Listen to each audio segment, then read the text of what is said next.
हाय everyone, welcome back Palsani nursing classes. कैसे हो आप सभी लोग। तो आज अपन बात करने वाले हैं मीजल्स के बारे में, जो अपनी कंटिन्यू सीरीज चल रही थी कम्युनिकेबल डिजीज़ की, उसके अंदर आज अपन बात करेंगे मीजल्स। तो मीजल्स क्या है उससे पहले थोड़ा बात कर लेते हैं। मीजल्स को दोस्तों किलर डिजीज़ के अंदर इंक्लूड किया गया है। ठीक है, अपन ने अभी पढ़ा है डिप्थीरिया पढ़ा है, मम्स पढ़ा है, रूबेला पढ़ा है। ठीक है, ये सारी डिजीज पढ़ लिए हैं। तो बात करते हैं मीजल्स क्या है। चलिए, तो फर्स्ट ऑफ ऑल मैं बात करने वाला हूं कि मीजल्स का कोजिटिव एजेंट क्या है। कोजिटिव एजेंट क्या है, तो एजेंट क्या है, रूबीओला। ठीक है, अब मैं आपको बता दूं, आपने पढ़ा होगा रूबीला, एक पढ़ा होगा रूबुला, रूबेला, रूबुला, रूबीओला, ये क्या है, अलग अलग है। ठीक है, रूबेला मैंने बता दिया है, रूबेला मैंने बता दिया है। रूबुला किसको बोलते हैं, मम्स को बोलते हैं। ठीक है, या रूबेला किसको बोल रहे हैं, जर्मन मीजल्स को। ऑलरेडी वीडियो मैंने डाल दिया है। तो मीजल्स का अगर आपको पॉजिटिव एजेंट पूछे तो बता देना रूबीओला। क्या, रूबीओला। ठीक है, RUBEOLA, बस इनका अल्फाबेट का फर्क है, बस। क्लियर है। ये वायरस कैसा है, कौन से टाइप का वायरस है मीजल्स का, तो बता देना, आपको पता भी है, RNA वायरस। इसकी फैमिली क्या है, तो फैमिली कौन सी है, पैरामाइक्सो वायरस। क्या है, पैरामाइक्सो वायरस। ठीक है बेटा। दूसरी चीज काफी बार पूछा गया है कि मीजल्स को, किसको, मीजल्स को दूसरे नाम से क्या बोलते हैं। बताइए क्या बोलते हैं, तो आपको क्या बताना है, फोर्थ डे फीवर। क्या बोलना है, फोर्थ डे फीवर। आपने सुना होगा 3 डे फीवर, तो 3 डे फीवर किसको बोलते हैं, तो लिखना rubella. Rubella also known as, जो जर्मन मीजल्स है वो दूसरे नाम से क्या बोलते हैं, 3 डे फीवर। क्या बोलते हैं, 3 day fever.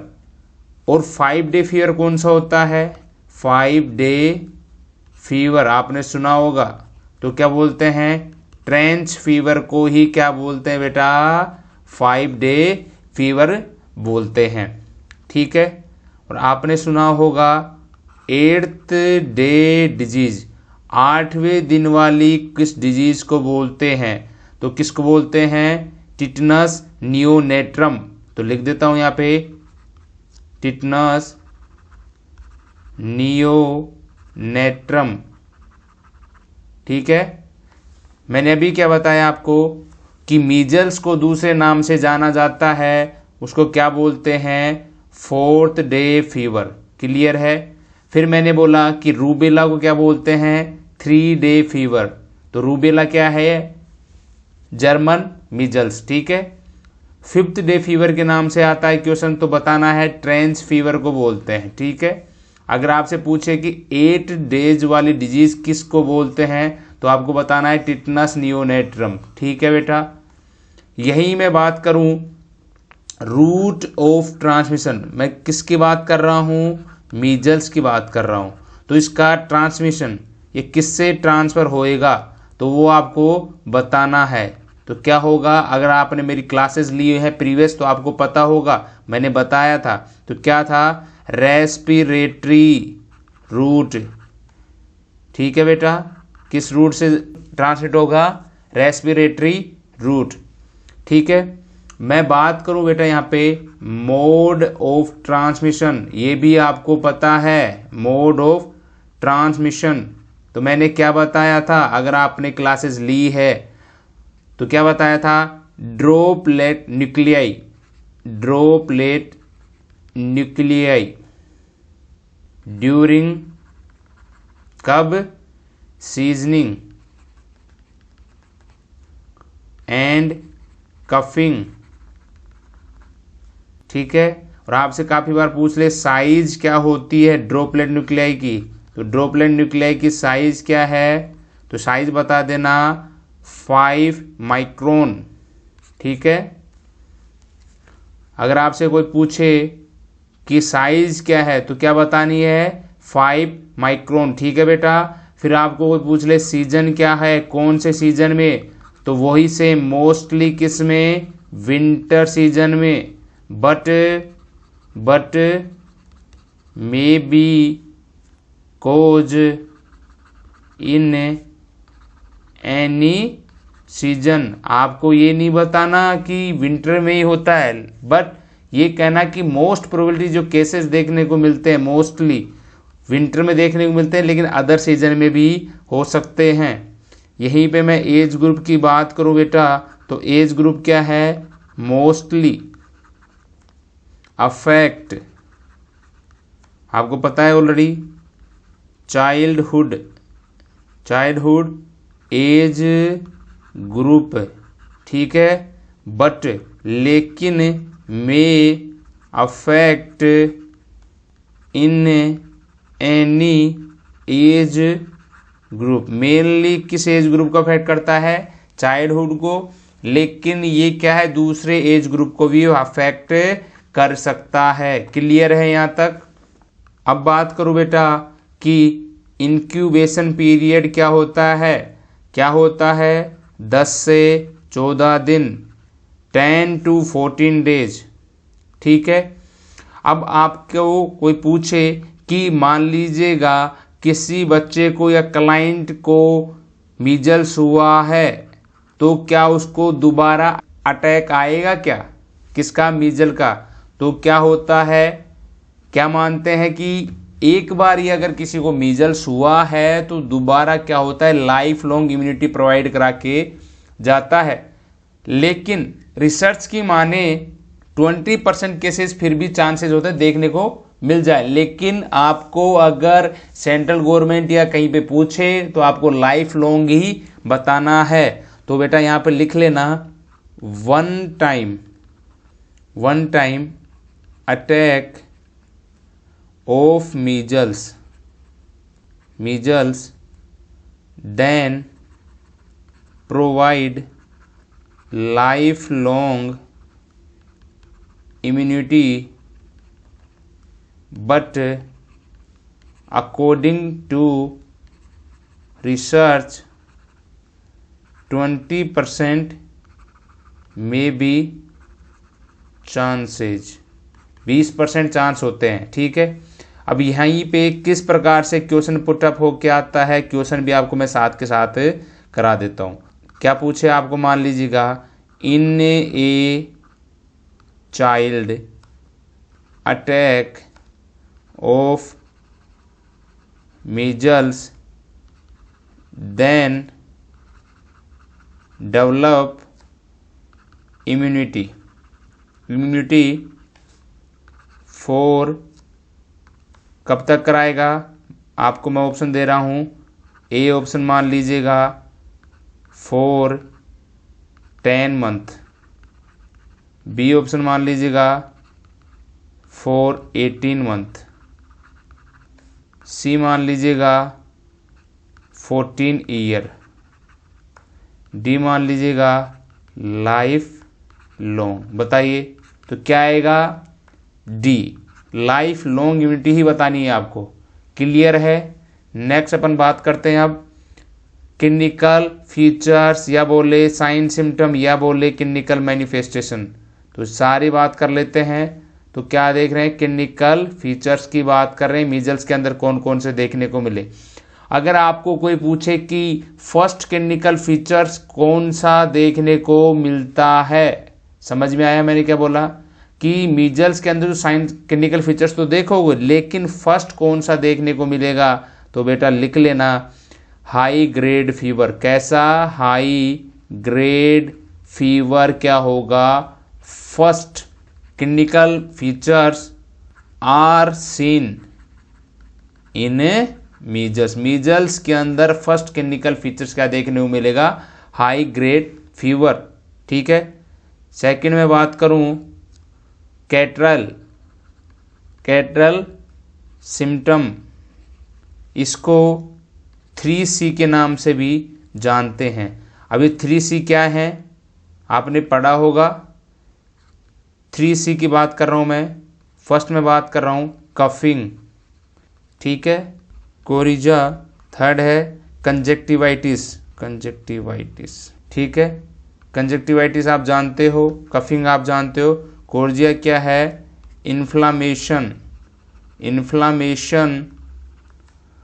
Of respiratory root, ठीक है, या ट्रैक, रेस्पिरेटरी ट्रैक के अंदर इन्फ्लामेशन हो जाना उसको कोर्जिया बोलते हैं। C for coughing, C for conjunctivitis, ठीक है। और क्या देखने को मिलेगा यहाँ पे, और देखने को मिलेगा आपको सीजनिंग देखने को मिलेगी। क्या देखने को मिलेगी, सीजनिंग। और क्या देखने को मिलेगा, इंक्रीज लैक्रेशन, लैक्रेशन का मतलब होता है सीक्रेशन। और क्या देखने को मिलेगा, रनिंग नोज, बच्चे का क्लाइंट का क्या देखने को मिलेगा, रनिंग नोज। देखिए मैंने क्लिनिकल फीचर्स की बात की तो हाई ग्रेड फीवर मैंने बताया जिसको फर्स्ट क्लिनिकल फीचर्स बोलते हैं, देखने को मिलता है। कैटरल सिम्टम की बात की जिसको 3C के नाम से जानते हैं, कोर्जिया, कफिंग, कंजक्टिवाइटिस, ठीक है। फिर सीजनिंग है, फिर लैक्रेशन बढ़ जाते हैं, सीक्रेशन बढ़ जाते हैं, रनिंग नोज हो जाता है। ये आपको एक पर्टिकुलर बच्चे के अंदर या फिर पेशेंट के अंदर देखने को मिलेंगे। अगर ये सिम्टम अगर आपको देखने को मिल रहे हैं, क्लिनिकल फीचर्स देखने को मिल रहे हैं, तो आप किसको समझोगे कि क्या हो रहा है, मीजल्स का पेशेंट है, मीजल्स का इन्फेक्शन है, ठीक है। नेक्स्ट अब मैं बात करने वाला हूं कि मीजल्स के अंदर स्टेज देखने को मिलती है। तो बेसिकली 3 स्टेज होती है, प्री इरेप्टिव स्टेज, सेकंड इरेप्टिव स्टेज और थर्ड होती है पोस्ट इरेप्टिव स्टेज, ठीक है। तो फर्स्ट हेडिंग बना लो बच्चों, स्टेज ऑफ मीजल्स। तो लिखो यहां पे देयर आर 3 स्टेज। कितनी स्टेज है, 3 स्टेज है। फर्स्ट कौन सी है, प्री इरेप्टिव स्टेज। सेकंड कौन सी है, इरेप्टिव स्टेज। थर्ड कौन सी है, पोस्ट इरेप्टिव स्टेज, ठीक है। अब इरेप्टिव का मतलब क्या होता है, निकलना किसका, रेसेस का, ठीक है। प्री इरेप्टिव स्टेज, ऐसी स्टेज जिसके अंदर रेसेस ना हो, ठीक है। इरेप्टिव के अंदर रेसेस होंगे। पोस्ट इरेप्टिव स्टेज को बोल सकते हैं कि पेशेंट क्या है, एक तरह से रिकवरी फेज में जा रहा है, ठीक है। अपन एक एक स्टेज को देखने वाले हैं। तो फर्स्ट कौन सी है अपनी, प्री इरेप्टिव स्टेज। कौन सी है, फर्स्ट प्री इरेप्टिव स्टेज। किसकी स्टेज पढ़ रहे हैं अपन, मीजल्स की। तो ये क्या है, इसको दूसरे नाम से किसके नाम से जानते हैं, प्रोडर्मल स्टेज के नाम से भी जानते हैं। तो लिखो यहां पे, it is also known as prodromal stage, ठीक है। और क्या होता है, सबसे ज्यादा जो अगर इन्फेक्टिव स्टेज अगर किसी को बोलते हैं जो प्री इरेप्टिव होती है, इसमें सबसे ज्यादा इन्फेक्शन फैलने के चांसेज हैं। तो लिखो it is a highly infective stage, ठीक है। और बेटा मैंने बताया था बी क्लासिफिकेशन में, इरेप्टिव प्री इरेप्टिव स्टेज के अंदर क्या होता है, रेसेज अपीयर नहीं होते हैं। यहां पे कोपिलक स्पॉट दिखते हैं, कोपिल स्पॉट दिखाई देते हैं। तो लिखो in this stage races absent but present या प्रजेंस ऑफ कोपिल स्पॉट। कैसे स्पॉट पाए जाते हैं, कोपिल स्पॉट पाए जाते हैं, ठीक है। अब ये कोपिल स्पॉट क्या होते हैं इसके बारे में जानते हैं कि आपने बताया कोपिल स्पॉट क्या होता है, इसके बारे में जानते हैं बेटा। ये इसको क्या इसको रेसेज बोल सकते हैं? नहीं। तो लिखो यहाँ पे it is a note races. ये क्या है? कोई रेस नहीं है। ठीक है। दूसरी चीज, ये कब अपीयर होता है? ठीक है। तो ये 3 दिन पहले, रेसेज आने से 3 दिन पहले तक रहता है या अपीयर होता है। इट इज अपीयर, नोट्स बनाते रहना। It is appear before 3 days of rashes या रेस, बट ये डिसअपियर हो जाता है after some time. Disappear after some time या डेज। ठीक है। और ये जो कोपिलिक स्पॉट है वो कहाँ अपीयर होता है? तो लिख लेना बक्कल कैविटी के अंदर। तो लिखो यहाँ पे इट अपीयर, क्या? Koplik spot appear in buccal cavity. कहाँ अपीयर हो रहा है? बक्कल कैविटी के अंदर। और एग्जैक्ट अगर पूछे तो कहाँ, तो लिखना Koplik spot appear opposite side of second lower molar teeth. जो लोअर मोलर टीथ होता है सेकंड वाला, उसके जस्ट अपोजिट क्या होगा? अपीयर होगा। ठीक है। और बेटा अगर आपसे कोई पूछे कि कोपिलिक स्पॉट किस कलर का होता है तो बता देना कि या तो ब्लूइश कलर का होगा या फिर व्हाइटिश कलर का होगा। ठीक है। It is a bluish and whitish colour spot. या फिर मैं बोलूं और ये क्या होगा? क्रिस्टल ऑफ साल्ट, नमक का जैसा, क्रिस्टल ऑफ साल्ट। ठीक है, समझ गए? अरे रटना नहीं है किसी भी चीज को, रटने से कुछ नहीं होगा, आपको समझना है। ठीक है। नेक्स्ट मैं बात कर रहा हूं यहाँ पे कि अपन ने फर्स्ट सिम्टम की बात कर ली अपन ने। तो अगर आपसे कोई पूछे कि फर्स्ट साइन क्या है तो नोट बना के लिख लेना कि फर्स्ट इंडिकेटिव या indication clinical sign of measles. Measles के अंदर फर्स्ट क्लिनिकल साइन क्या होगा? तो बता देना कोपिलिक स्पॉट को ही क्या बोलते हैं? फर्स्ट साइन बोलते हैं। ठीक है। अब अगर आपसे कोई पूछे कि आपने बताया जो कोपिलिक स्पॉट है वो ब्लूइश या फिर व्हाइटिश कलर का देखने को मिलेगा। मान लीजिएगा बेटा ये क्या है? आपकी बक्कल कैविटी है। ठीक है। तो मान लीजिएगा यहाँ पे स्पॉट हुआ, कोपिलिक स्पॉट हुआ, तो इसका अपीयरेंस कैसा होगा? बाहर की साइड कैसा दिखेगा आपको? या तो ब्लूइश दिखेगा या फिर व्हाइटिश दिखेगा।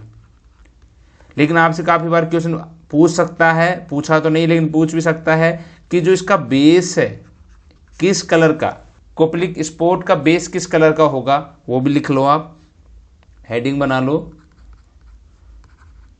बेस ऑफ कोपिलिक स्पॉट कैसा होगा? अरे कैसा होगा बताओ?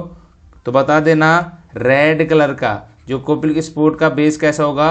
रेड कलर का देखने को मिलेगा।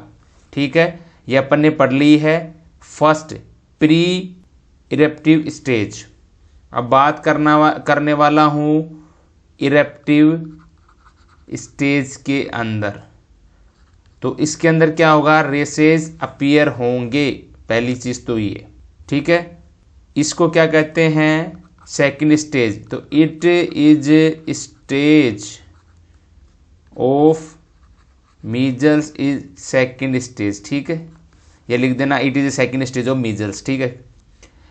फिर नेक्स्ट पॉइंट आपको लिखना है अपीयरेंस अपीयरेंस ऑफ रेसेज, इसके अंदर रेसेज दिखाई देना स्टार्ट कर देंगे। ठीक है। अगर आपसे कोई पूछे कि कौन सी स्टेज के अंदर रेसेज अपीयर होते हैं तो बता देना इरेप्टिव स्टेज के अंदर। ठीक है। इरेप्टिव स्टेज के अंदर क्या होंगे, रेसेज अपीयर होंगे, फर्स्ट रेसेज अपीयर होंगे। तो लिख लो यहाँ पे, फर्स्ट तो क्या होगा, रेसेज अपीयर होगा कहाँ, इरेप्टिव स्टेज के अंदर।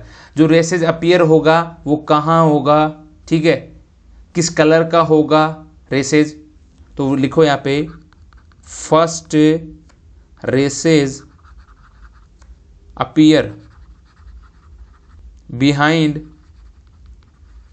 दी ईयर, कान के पीछे। ठीक है। और आपसे कोई पूछे कलर क्या होता है रेसेज का, तो बेटा बता देना कि किस कलर का होता है, रेड कलर का रेसेज देखने को मिलता है। ठीक है। और यहाँ पे क्वेश्चन बन के आप पूछ सकता है आपको कि क्वेश्चन कैसे आएगा, वो मैं बता देता हूँ। यहाँ पे क्वेश्चन लगा लो कि measles races first time behind the year, या फिर आपसे पूछ सकता है कि फर्स्ट रेसेज कहाँ देखने को मिलता है मीजल्स के अंदर, तो कहाँ बताओगे, behind the ear. Then face, then spread all over body. ठीक है। पॉइंट मान लो इंपोर्टेंट, या फिर से क्वेश्चन पुटअप हो जाता है। ठीक है। क्या है कि जो फर्स्ट रेसेज देखने को मिलेगा कैसा कलर का होगा, रेड कलर का होगा, तो कहाँ देखने को मिलेगा, बिहाइंड द ईयर। ठीक है। फिर उसके बाद फेस, फिर उसके बाद ऑल ओवर बॉडी। मैंने आपको स्टार्टिंग में इमेज दिखाई थी बच्चे की, वो इसी की इमेज थी। ठीक है। नेक्स्ट मैं बात करूं कि इसके अंदर क्या देखने को मिलता है आपको, रेसेज की स्टेज की बात करूं तो स्टेज ऑफ रेसेज यहाँ पे कैसी कितनी होंगी, 2, वैसे कितनी होती है, 4। ठीक है। रेसेज की स्टेज का अलग वीडियो है, वो लेके आएंगे। फर्स्ट स्टेज होगी, फर्स्ट क्या कौन सी देखने को मिलेगी, मैक्यूल स्टेज। ठीक है। फिर उभरी हुई क्या क्या बोलते हैं, पेप्यूल स्टेज। ठीक है। 2 स्टेज देखने को मिलती हैं। अब बात करते हैं पोस्ट इरेप्टिव स्टेज की। ठीक है। ये क्या होता है इसके बारे में जानते हैं। तो इसके अंदर क्या होगा, बेसिकली बच्चे का वेट लॉस होगा, ग्रोथ रिटार्डेशन देखने को मिल सकती है, वीकनेस देखने को मिल सकती है, और डायरिया देखने को मिल सकता है। तो क्लिनिकल फीचर्स देख लो इसके अंदर। पोस्ट इरेप्टिव स्टेज को अपन एक प्रकार से रिकवरी फेज ही बोल सकते हैं। ठीक है। तो क्लिनिकल फीचर्स क्या होंगे, first of all weight loss होगा बच्चे का, फिर क्या हो सकता है, ग्रोथ रिटार्डेशन। ठीक है। बच्चे के अंदर वीकनेस आ सकती है, और डायरिया। ठीक है। अगर आपसे कोई पूछे कि पोस्ट इरेप्टिव स्टेज के अंदर मोस्ट कॉमन क्लिनिकल फीचर्स कौन सा होता है, तो बता देना डायरिया मोस्ट कॉमन। क्लियर है। अगर इसी यहाँ पे अगर आपसे कोई क्वेश्चन पूछे कि क्या, क्वेश्चन देखो, most common sign present in post eruptive stage of measles। ठीक है। तो आपको 4 ऑप्शन दे दे। फर्स्ट ऑप्शन है ग्रोथ रिटार्डेशन, बी ऑप्शन दे दे आपको वीकनेस। ठीक है। सी ऑप्शन दे दे आपको वेट लॉस, डी ऑप्शन दे दे आपको डायरिया। तो आपको क्या बताना है, डायरिया। ठीक है। Most common. क्लियर है। जैसे इस स्मॉल पॉक्स को इंडिया से इराडिकेशन किया गया था, उसी प्रकार इसकी एक स्ट्रेटजी बनाई गई है, किसकी, मीजल्स की। तो हेडिंग बना लो, इराडिकेशन स्ट्रेटजी ऑफ मीजल्स। तो किस बिहाफ पे काम करती है? तो इसमें 3 चीज़ें बनाई गई है। क्या? कैचअप, दूसरा है कीप अप, तीसरा है फॉलो अप। समझने की कोशिश करना। कैचअप का मतलब कैच करना, पकड़ना, ठीक है। तो इसके अंदर क्या करते हैं, बच्चों को वैक्सीनेशन करते हैं, ठीक है। क्या करते हैं? वैक्सीनेशन, कैचअप करते हैं, उनको पकड़ पकड़ के लगाया जाता है, ठीक है। तो WHO की माने तो किन बच्चों को लगाया जाता है वैक्सीनेशन मीजल्स की?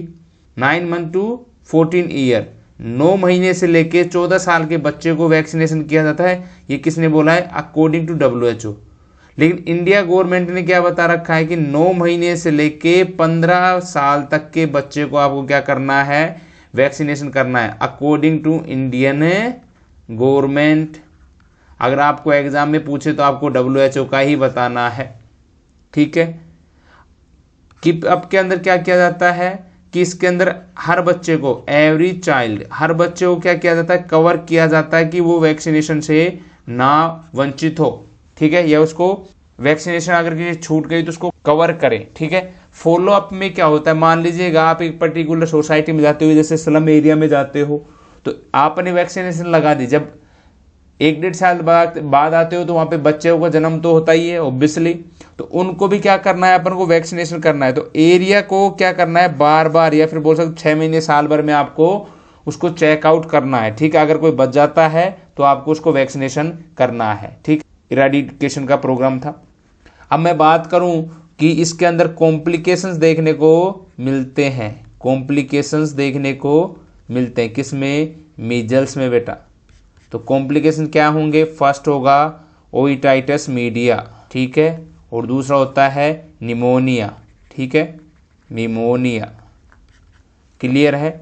अब आपसे कोई पूछ ले कि यंग चाइल्ड के अंदर कौन सा मोस्ट कॉमन कॉम्प्लिकेशन होता है, तो आपको बताना है ओइटाइटिस मीडिया। और आपको वहीं पूछ ले कि सीरियस कॉम्प्लिकेशंस कौन सा होता है, तो आपको बताना है निमोनिया, ठीक है। अब इसके बाद टेलीग्राम पे प्रैक्टिस करेंगे क्वेश्चंस की, तो लिंक डिस्क्रिप्शन में मिलेगा, तो वहाँ पे आप जाके ज्वाइन हो जाना, ठीक है।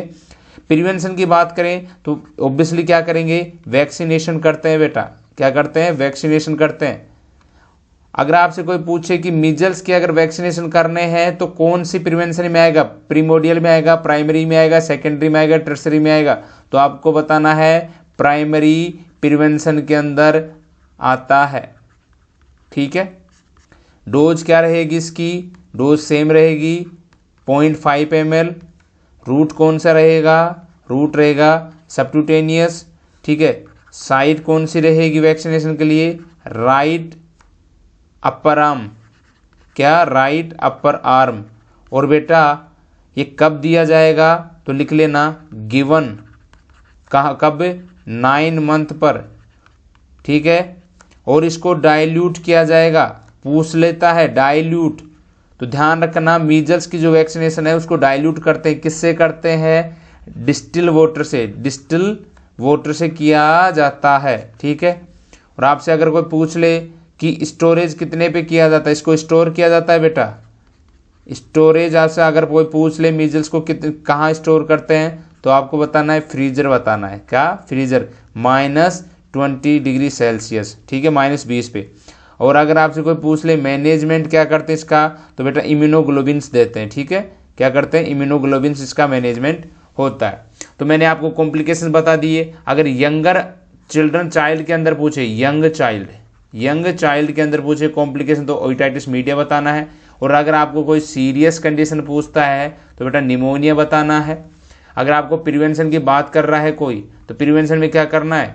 प्रिवेंशन वैक्सीनेशन करेंगे। वैक्सीनेशन में कोई पूछ ले कौन सा लेवल का प्रिवेंशन कर रहे हो, तो बता देना प्राइमरी लेवल का प्रिवेंशन कर रहे हैं। डोज आपसे पूछ ले तो 0.5 ml, रूट पूछ ले सबक्यूटेनियस, साइट पूछ ले तो राइट अपर आर्म साइट रहेगी वैक्सीनेशन की, या वैक्सीनेट करेंगे उस साइट पे।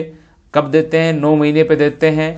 और इसको डाइल्यूट करके देते हैं क्योंकि ये पाउडर फॉर्म में आता है। किससे डाइल्यूट करते हैं? डिस्टिल वाटर से डाइल्यूट करेंगे। स्टोरेज कितने डिग्री टेम्परेचर पे करेंगे, तो -20 पे करेंगे फ्रीजर पे। और इसका मैनेजमेंट क्या होता है? इम्यूनोग्लोबिन होता है। आज अपन ने जाना है मीजल्स के बारे में, कंप्लीट अपन ने पढ़ा है, कोई मैंने पॉइंट छोड़ा नहीं है। आज का जो लेसन कैसा लगा, वीडियो को लाइक करो, कमेंट करो, कोई क्वेरीज है वो भी आप कमेंट बॉक्स में बताइए। डेली आपको ऐसे नॉलेजेबल वीडियो मिलते रहेंगे। इसके लिए आपको क्या करना होगा, सब्सक्राइब करना होगा चैनल को, वीडियो को लाइक करना होगा, क्योंकि आपका एक लाइक कार्बोहाइड्रेट का काम करते हैं, हमें एनर्जी प्रोवाइड कराते हैं। आपके ऐसे लेक्चर आते रहेंगे, पढ़ते रहो, आगे बढ़ते रहो, माँ बाप का नाम रोशन करते रहो। जय हिंद, जय भारत, टेक केयर।